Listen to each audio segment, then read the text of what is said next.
अस्सलाम वालेकुम। I start with the name of Allah Rahman and Rahim. आज का जो हमारा टॉपिक है वो ये है कि what is the difference between internal validity and external validity.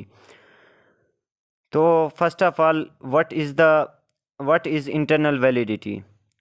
The degree of confidence that the causal relationships being tested is trustworthy and it is not influenced by other factors or variable। Internal validity की definition के अंदर तीन चीज़ें important हैं। पहली ये है कि रिसर्च में काज और इफ़ेक्ट की रिलेशनशिप को स्टडी करते हैं, और दूसरी चीज़ इंपॉर्टेंट ये है यहाँ पे कंफाउंडिंग वेरिएबल और एक्सटेंडेंस वेरिएबल की अफेक्ट को कंट्रोल करते हैं। और तीसरी इम्पोर्टेंट चीज़ ये है कि हमारा रिसर्च इंस्ट्रूमेंट या रिसर्च मेथड वही कुछ मैयर कर रहा है जिसके लिए उसे डिज़ाइन किया गया। ये है इंटरनल वैलिडिटी।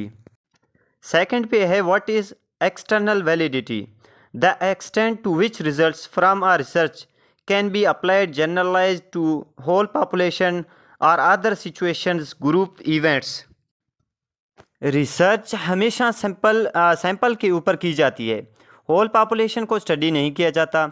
तो अगर हम सैंपल की रिज़ल्ट्स को होल पॉपुलेशन के ऊपर एक्सटेंड कर सकें, सैंपल की रिज़ल्ट को होल पॉपुलेशन पर अप्लाई कर सकें, रिसर्च की रिज़ल्ट्स को जनरलाइज कर सकें, तो उसे कहते हैं एक्सटर्नल वैलिडिटी।